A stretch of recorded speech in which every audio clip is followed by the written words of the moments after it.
Is this done? You guys are never going to be friends? Yep. No, it come with disrespect. No, I'm done. It has capsized. Around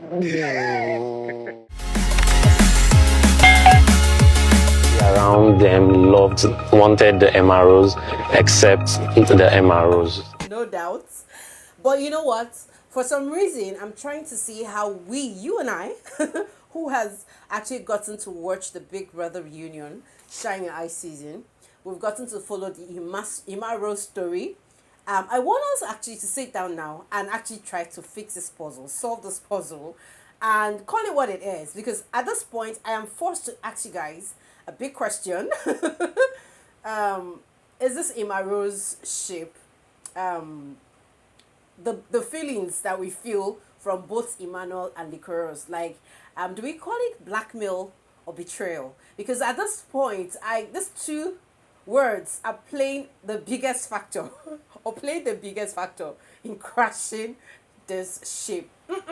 If there is a ship that sank deeper than the Titanic, it is Emma Rose, and we're talking about it, guys.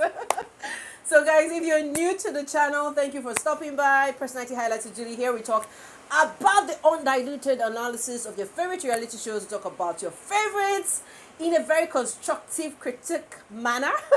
So if you hate constructive criticism, I beg you to excuse us, because in this video, we're going to cross some boundaries.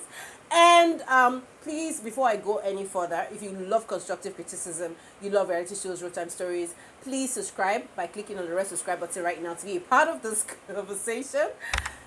Join this conversation, guys, because we're learning together, you know, with all those things, trying to unravel through this. The Big Brother show is a social experiment, right? These things happen to all of us every single day. So let's talk about it. Let's dissect this thing and call it what it is. Okay, guys, here is the big spill from Tosin. Okay, guys, wait a minute. Tosin, let me just give you a background check of Tosin. Tosin is a gossip blogger who actually digs up stories like this and shares it. He's a Nigerian, and well, the story is coming from him. So you guys decide for yourselves. Girl is from Uganda. Yes, she's an Ugandan girl. So that's Emmanuel and the girl. I think the girl's name is Precious, and they met at the club. According to what Emmanuel said, they saw each other at the club, and this was it. And look at Boma behind them. According to her, it was Emmanuel that invited this lady to his hotel room, telling her that he is single and bored. And I guess Licorice caught them.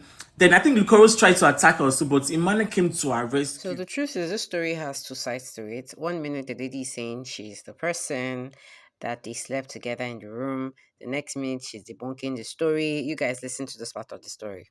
Friend, when he came to Dubai, I was working with that festival. Like, I had a job there backstage. I was working, so we were even friends before we went for that X festival. Yeah, nothing happened.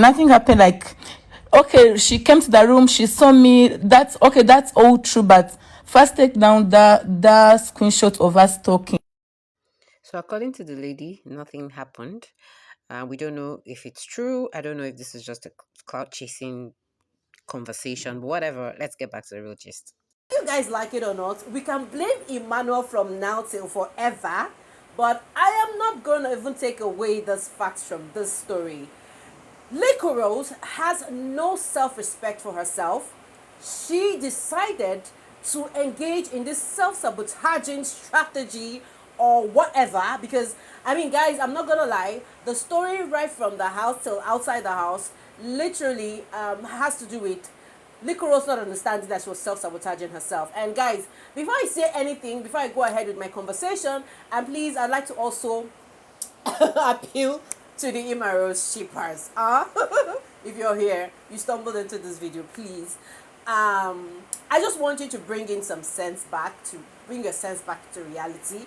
Understand that nobody's a hater here. We're trying to make ourselves grow better. So if I go ahead with this conversation, guys, I mean, the tweets that came out of this whole conversation is epic. And I can't even go ahead without even just sharing some of the most epic, mind-boggling, thought-provoking tweets that a lot of Nigerians and maybe Africans shared concerning the Imoros. Ready? Hey, please join me. Let's head over to Twitter. So, guys, The first tweet I'm gonna be reading is this tweet from this person, and the person says, "You know what's crazy? After all this, some people will still shipping Imarus. I said some shippers need deliverance. Yes, so, because even as we are talking about, even though these two guys have said that, you know what, friendship, enemies, we don't want any of that. We're indifferent. This is the vibe between the two of us. Some people are still going to a ship, and that tweet was for you. Now another person is saying, to the next set of housemates going to BBN, please avoid shipping at all costs. It is not worth the stress. The pain lasts longer than the gifts. My head is busting. In fact, there are lots and lots here that I'm supposed to be reading. And if there is anyone that any of the tweets that I really want to talk about is the tweets that it's those people that actually, because I remember when this mastership was going on, a lot of us, even though we had small channels, were coming to say, this is what it is. I love people were like, they are haters. To all the people that said we're haters, this tweet is for you. So guys, away from Twitter now, let's talk about facts, figures, and reality. I don't know how you're going to call it, but personally, I do not blame Emmanuel for this whole Emma Rose ship sinking and all that, yes, because I felt like Emma Rose gave the vibe from the beginning. And the only person, I'm not gonna lie, I love her courage, I love the fact that she was bold enough to chest it all. I'm very, very proud that Licorice was actually able to share her biggest pain, on screen, even though she wanted to hide it. But guys, I'm not gonna lie, the person I blame the most is Licorice. And guys, the reason why I'm gonna blame Licorice is because this guy clearly said he was not ready for anything commitment, but you forced yourself on him. So for me, I'm gonna say that Licorice actually emotionally blackmailed Emmanuel into that relationship. Call it whatever you want to call it. This is actually the truth, because at the end of the day, guys, we actually noticed that Licorice was the one who was crazy about this relationship. She was the one who couldn't control herself. I mean, you guys remember the first time Licorice broke the internet while the Shine Your Eye season was running? It was literally that day she was crying in the bathroom, and she was just crying. She said she didn't want to embarrass herself on TV, blah blah blah, because she knew she was already done with. And the truth is that when it comes to love, we don't even choose our partners. This thing just happens to anybody, and it could be. But my problem with the whole thing was, if this housemates, all of them were telling you about the chorus flirting, and you were confronting him, and he wasn't changing, and you felt like you could just say, okay, you know what, let's keep going. I know if I keep showing you so much love and everything, you probably change. This is where I want us to get it right. You can never change anybody. Like, it doesn't happen. I don't believe in that mindset that you can change a person. If a person is like this, the person is like that. You cannot change a person until the person is ready to change themselves. So for me, I personally feel like this guy was not ready to get into this relationship.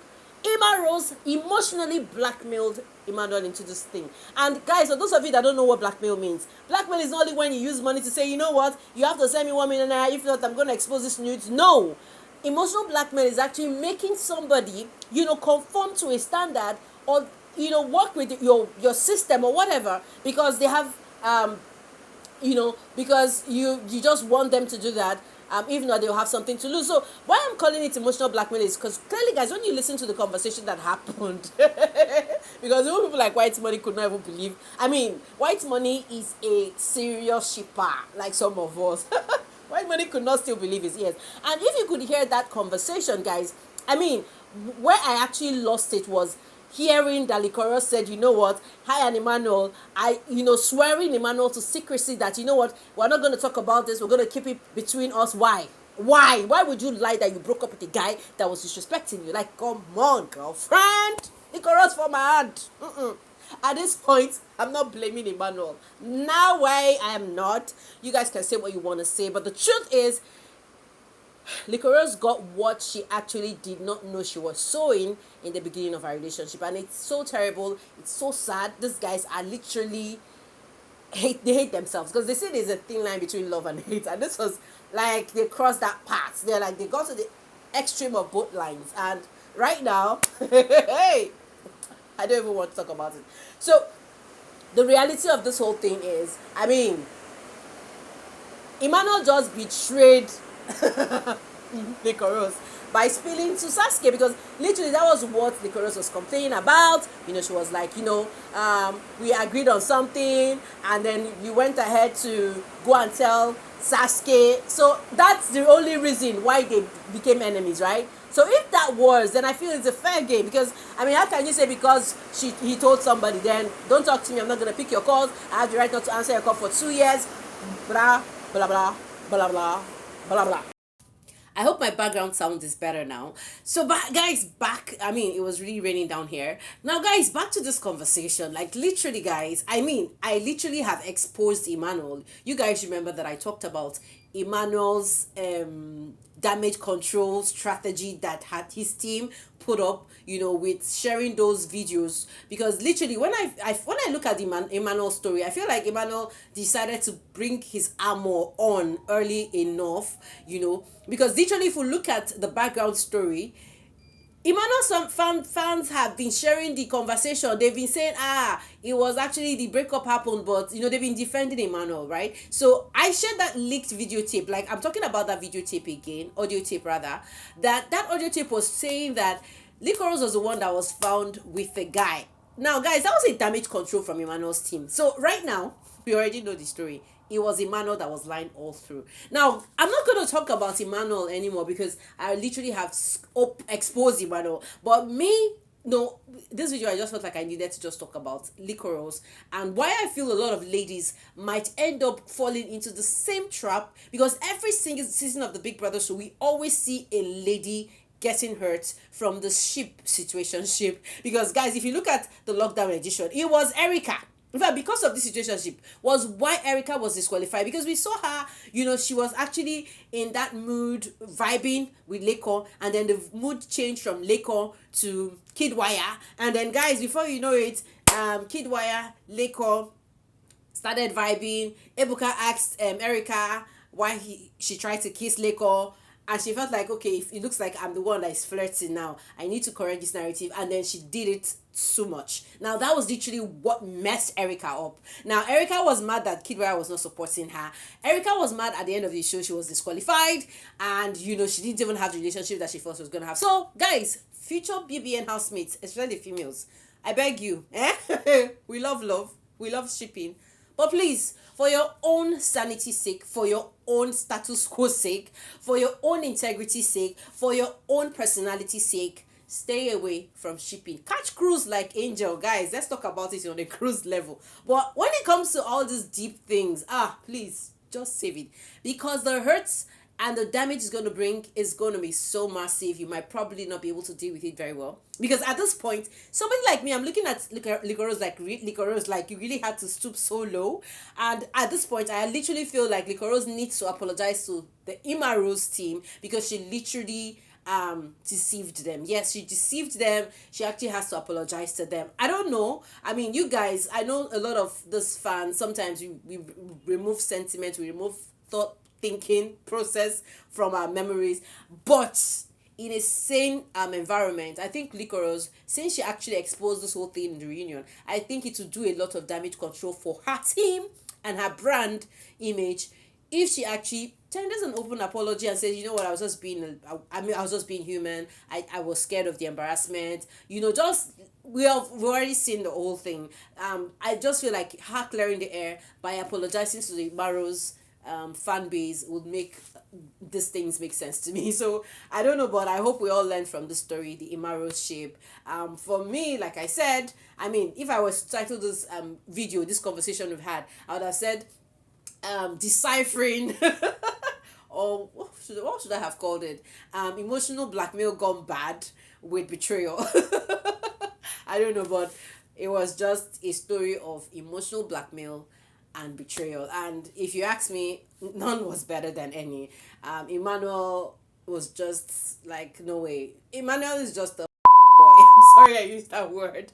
He's just a because he was so insensitive. He lacks emotional intelligence. He just didn't like Licorice one nickel bits. And it's so sad to see, I mean, that she actually had to swallow all this shit, all through trying to get something maybe love. I pray she finds healing. I pray of course, I know she's feeling good, she's vibing right. I pray she finds the right guy, and I pray she doesn't fall into this kind of trap ever again in the future, because we all don't want to see this kind of story again. Guys, I don't know, but this was just my 2 cents on the Imaro story. Let me know your thoughts.